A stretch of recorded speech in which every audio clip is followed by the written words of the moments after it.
അമ്മ മനസ്സിന്റെ പുതിയൊരു എപ്പിസോഡിലേക്ക് എല്ലാവർക്കും സ്വാഗതം. ചാനൽ ആദ്യമായി കാണുന്നവരാണെങ്കിൽ സബ്സ്ക്രൈബ് ചെയ്ത് കാണണേ. അപ്പോൾ ഇന്നത്തെ എപ്പിസോഡിൽ ആരംഭിക്കുന്നത് മേഘ മനീഷിനെ ഷൗട്ട് ചെയ്യുന്നതാണ്. മനീഷിനോട് മേഘ പറയുന്നുണ്ട്, എൻ്റെ പേഴ്സണൽ ലൈഫിൽ തലയിടുകയാണെങ്കിൽ പിന്നെ നിനക്കിവിടെ ജോലി ഉണ്ടാവുകയില്ല. ഞാൻ പിന്നെ നിന്നെ ഈ ജോലി എന്ന് പറഞ്ഞു വിടും. നീ പുറത്തു പോ. അപ്പോൾ അവൻ പറഞ്ഞു, നീ ഇങ്ങനെ പരിഭ്രമിക്കുന്നത് കാണുമ്പോൾ എന്തോ എന്നിൽ നിന്ന് മറയ്ക്കുന്നത് പോലെ എനിക്ക് തോന്നുന്നുണ്ട്. സത്യത്തിൽ നീ നിൻ്റെ ഹസ്ബൻഡിനൊപ്പമാണോ കഴിയുന്നത്, അതോ ഹസ്ബൻഡിൻ്റെ കൂടെയാണ് കഴിയുന്നത് എന്ന് എന്നോട് കള്ളം പറഞ്ഞതാണോ? അവൾ ഉത്തരം പറയാനാവാതെ നിന്നു. അപ്പോൾ അങ്ങോട്ടേക്ക് സിദ്ധാർത്ഥ് വന്നു. അവൻ ഡോർ തുറന്നു വന്നത് കണ്ടപ്പോൾ മേഘ ഒന്ന് പരിഭ്രമിച്ചു. ഹലോ മനീഷ്, രാവിലെ തന്നെ എന്താ ക്യാബിനിൽ? ഒന്നുമില്ല സർ, ഒരു ചെറിയ ഡൗട്ട്സാണ്, അതൊന്ന് ക്ലാരിഫൈ ചെയ്യാൻ വന്നതാണ്. ഓ ശരി, ക്യാരി ഓൺ. അപ്പോൾ മേഘ തിടുക്കത്തിൽ, നിങ്ങൾ പോയിക്കോ മനീഷ്. മനീഷ്. അപ്പോൾ മനീഷ് തിരിഞ്ഞു നോക്കി. നിങ്ങളുടെ കയ്യിലുള്ള പഴയ ഡാറ്റാസൊക്കെ ഡിലീറ്റ് ചെയ്തേക്കൂ. അപ്പോൾ മനീഷിന് കാര്യം പിടികിട്ടി. അതുണ്ടായാലും ആവശ്യമില്ലാതെ കൺഫ്യൂഷൻ ഉണ്ടായിക്കൊണ്ടിരിക്കും. ഞാൻ എന്താ പറഞ്ഞതെന്ന് മനസ്സിലായല്ലോ? അപ്പോൾ മനീഷ് അല്പം കൗശലത്തോടെ പറഞ്ഞു, വളരെ നന്നായി മനസ്സിലായി മാഡം. അവൻ അതും പറഞ്ഞ് പുറത്തേക്ക് പോയി. മേഘയ്ക്കാണെങ്കിൽ ഇരിക്ക പൊറുതിയില്ലാതായി.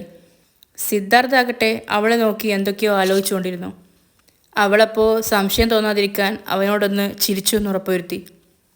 പിന്നെ കാണിക്കുന്നത് മലരിൻ്റെയും പ്രിയയുടെയും സ്കൂളാണ്. അവർ ലഞ്ച് കഴിക്കുന്നതിനിടയ്ക്ക് പ്രിയ മലരിനോട് പറഞ്ഞു, ഞാൻ കഴിച്ചു, നീ വേഗം കഴിക്കേ, ഞാൻ അവിടെ പോയി കളിക്കാൻ പോവുക. അപ്പോൾ കഴിച്ചുകൊണ്ടിരിക്കുന്ന മലര് പറഞ്ഞു, ശരി പ്രിയ, നീ പൊയ്ക്കോ, നീ മുഴുവൻ കഴിക്കണേ. ശരി. അപ്പോൾ അങ്ങോട്ടേക്ക് നടന്നു പോകുന്ന മഹേഷ് കഴിച്ചുകൊണ്ടിരിക്കുന്ന മലരിനെ കണ്ടു. അവളെ കണ്ടതും അവൻ മനസ്സിലോർത്തു, മലര് ഫുഡ് കഴിക്കുകയാണോ? പതിയെ ചെന്ന് സംസാരിക്കാം. ഇന്നലെ കൊടുത്ത ചോക്ലേറ്റ് എന്തായാലും ആഗ്രഹത്തോടെ വാങ്ങിയല്ലോ. അപ്പോൾ അവൾക്ക് എന്നോട് സ്നേഹമൊക്കെ ഉണ്ട്, അതല്ലേ അതിൻ്റെ അർത്ഥം? എങ്ങനെയെങ്കിലും ഇവളെ പതിയെ പതിയെ എൻ്റെ വഴിക്ക് കൊണ്ടുവരണം. ചന്ദ്രിക താമസിക്കുന്ന ആ കുടുംബത്തിന് നല്ല തിരിച്ചടി കൊടുക്കണം. അവൻ മനസ്സിൽ ദുരുദ്ദേശത്തോടെ മുഖത്ത് ചിരിയും വരുത്തി മലരിനടുത്തേക്ക് നടന്നു. അവളുടെ ബെഞ്ചിൽ പോയിരുന്ന് അവളെ തലോടിയിട്ട്, മോളെ എന്താ ഫുഡ് കഴിക്കുക? ശരി, കഴിച്ചോട്ടോ. അപ്പോൾ പെട്ടെന്ന് അവനൊരു ഐഡിയ തോന്നി. മോളെ അച്ഛൻ വരുത്തരട്ടെ? വേണ്ട, അത് വേണ്ട, ഞാൻ കഴിച്ചോളാം. ശരി. എന്നിട്ട് എന്തോ ആലോചിച്ചുകൊണ്ട് അവൻ പിന്നെയും ചോദിച്ചു, മോൾക്കൊരു കാര്യം അറിയോ? അച്ഛൻ രാവിലെ മുതൽ ഒന്നും കഴിച്ചില്ല. അപ്പോൾ മലര് സങ്കടത്തോടെ നോക്കി. അയാൾ പിന്നെയും പറഞ്ഞു, വല്ലാതെ വിശക്കുന്നുണ്ട്, തലയാണെങ്കിൽ കറങ്ങുന്ന പോലെ. എനിക്ക് കുറച്ച് ആഹാരം തരുമോ? അവളപ്പോൾ അയാളെ തന്നെ നോക്കിക്കൊണ്ടിരുന്നു. അയാൾ ചോദിച്ചു, എന്താ മോളെ നോക്കുന്നേ? ഈ അച്ഛന് ആഹാരം തരാൻ ആരുമില്ലല്ലോ മോളെ. അവൾക്കാകട്ടെ പിന്നെയും ഖേദം വന്നു. അവൾ കയ്യിലൊരു ഉരുള ചോറെടുത്ത് അദ്ദേഹത്തിന് നീട്ടി. ഇതാ.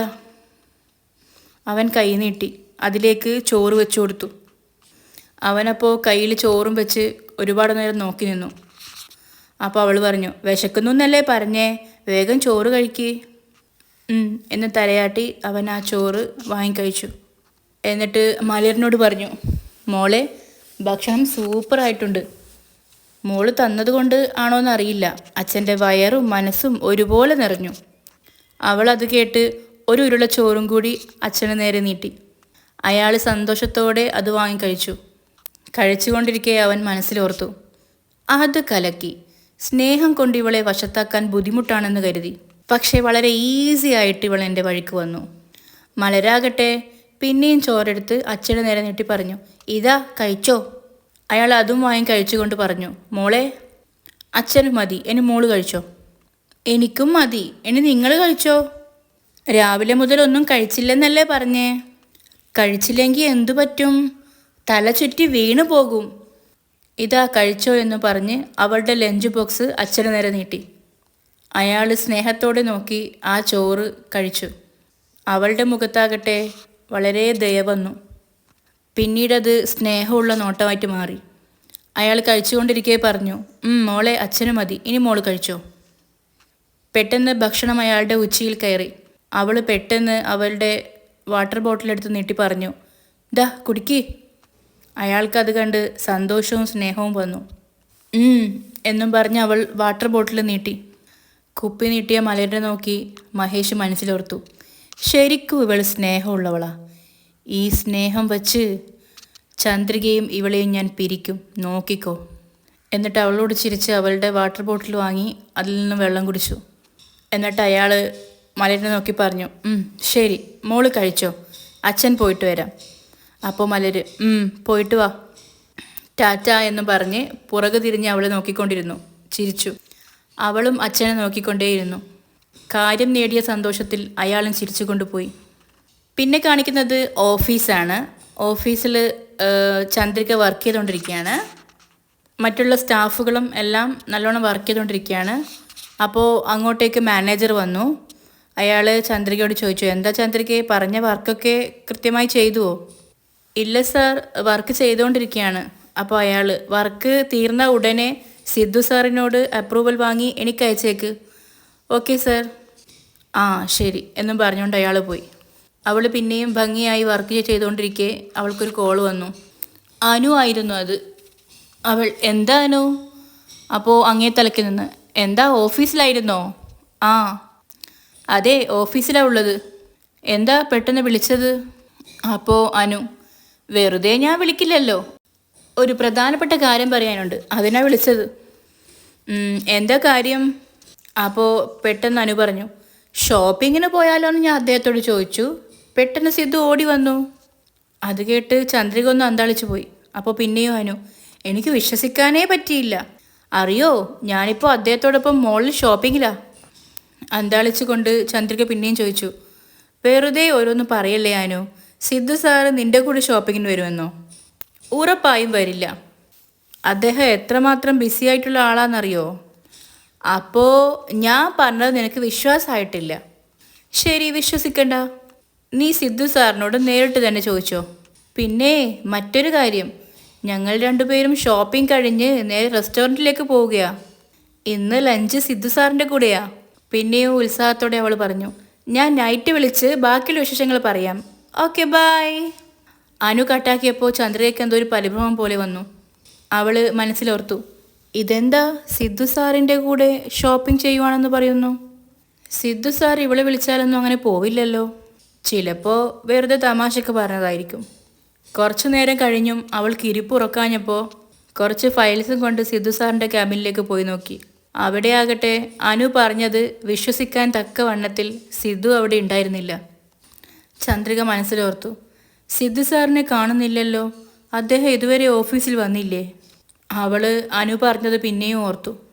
ഒരു പക്ഷേ ശരിക്കും ഇനി സിദ്ധു സാറ് അനുവിൻ്റെ കൂടെ ഷോപ്പിങ്ങിന് പോയിട്ടുണ്ടാവുമോ? ഛേ, അങ്ങനെയൊന്നുമില്ല. സിദ്ധു സാറ് അങ്ങനെയുള്ള ഒരാളല്ല. എന്നിട്ട് അവിടെ നിന്നും തിരിഞ്ഞു നടന്നു. എന്തൊക്കെയോ ചിന്തിച്ചു കൂട്ടി അവൾ അവളുടെ ചെയറിൽ വന്നിരുന്നു. എന്നിട്ട് പെട്ടെന്ന് ഗീതയോട് ചോദിച്ചു, ഗീത, സിദ്ധു സാർ ഇന്ന് ഓഫീസിൽ വരുമോ? അപ്പോൾ ഗീത, വരേണ്ടതാണ്. ഇന്ന് അദ്ദേഹത്തിന് അപ്രൂവ് ചെയ്യേണ്ട ഡിസൈൻസ് ഒരുപാടുണ്ട്. അപ്പോൾ ചന്ദ്രയ്ക്കൊരു ആശ്വാസമായി.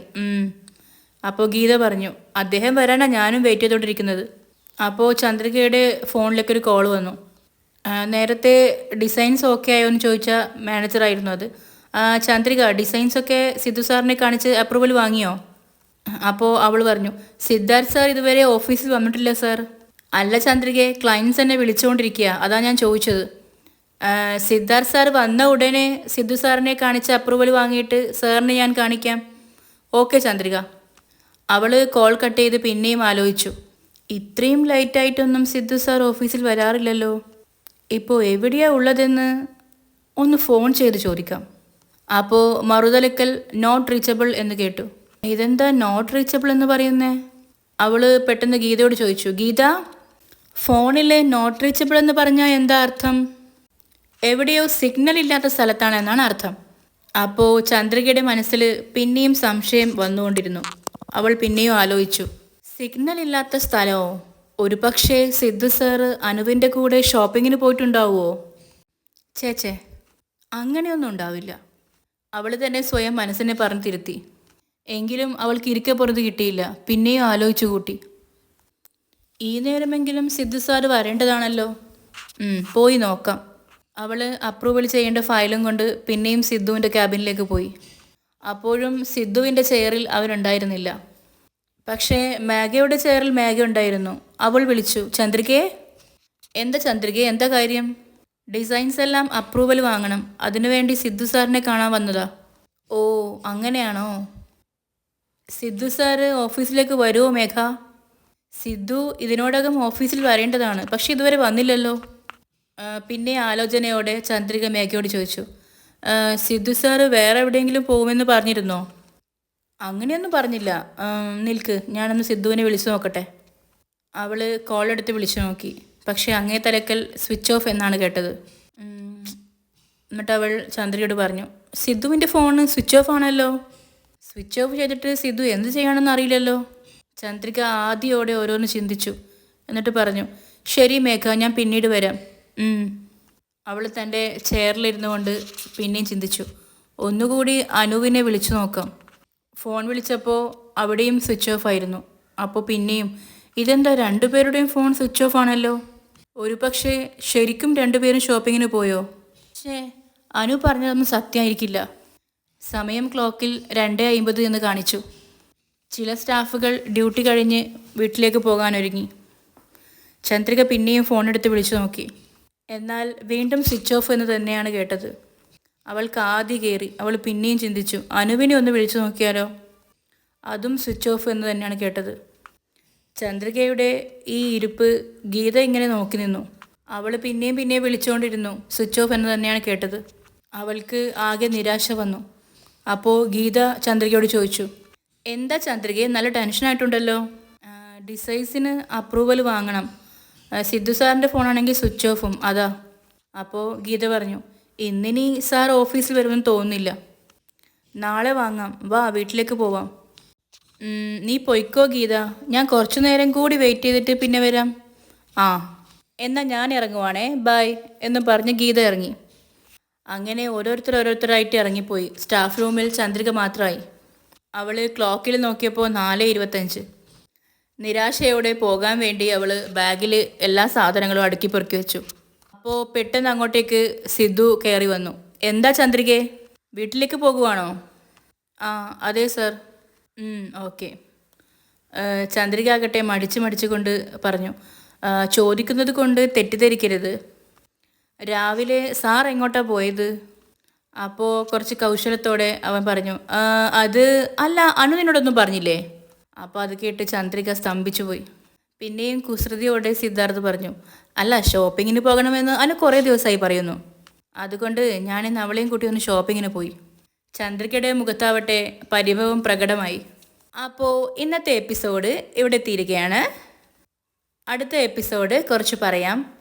അനു ഫോണിൽ ചോദിക്കുകയാണ്, എങ്ങനെയുണ്ട് സിദ്ധു സാർ, ഞാൻ പറഞ്ഞ പ്ലാൻ വർക്കൗട്ടായില്ലേ? അപ്പോൾ ഇങ്ങേ തലക്കിൽ നിന്ന് സിദ്ധു പറയുകയാണ്, അതെ എനിക്കെന്തോ വർക്കൗട്ട് ആവുന്നത് പോലെയാണ് തോന്നുന്നത്. അനുവും ചിരിച്ചു. പിന്നെ കാണിക്കുന്നത് മേഘയാണ്. മേഘ മഹേന്ദ്രൻ സാറിനോട് പറയാണ്, എൻ്റെ കൂടെ പഠിച്ചുകൊണ്ടിരുന്നൊരു കുട്ടി മുംബൈയിൽ പുതിയതായി ഒരു കമ്പനി സ്റ്റാർട്ട് ചെയ്ത് ഫാഷൻ ഡിസൈനിങ്ങിൽ നമ്പർ 1 ആണ്. അതുപോലെ ഞാനും ഒരു കമ്പനി സ്റ്റാർട്ട് ചെയ്യാമെന്ന് വിചാരിക്കുക. അപ്പോൾ ഇത് മഹേന്ദ്ര സാറും ലക്ഷ്മി അമ്മയും കേട്ടോണ്ടിരിക്കുകയാണ്. പിന്നെ അവൾ പറഞ്ഞു, അച്ഛൻ വേണം ഇൻവെസ്റ്റ് ചെയ്ത് എന്നെ സപ്പോർട്ട് ചെയ്യാൻ. നിനക്ക് ആ ബിസിനസ് സ്റ്റാർട്ട് ചെയ്യാൻ എത്ര പണമാണ് ആവശ്യം വരിക? 2.5 കോടി മുതൽ 3 കോടി വരെ ആവശ്യം വരും അച്ഛാ. അത് കേട്ട് മഹേന്ദ്രൻ സാറും ലക്ഷ്മി അമ്മയും ഞെട്ടിപ്പോയി. അപ്പോൾ ഇന്നത്തേത് ഇവിടെ അവസാനിക്കുകയാണ്. നാളെ നല്ലൊരു പുതിയ എപ്പിസോഡുമായി ഞാൻ വീണ്ടും വരും വരേക്കും എല്ലാവർക്കും ടാറ്റ ബൈ.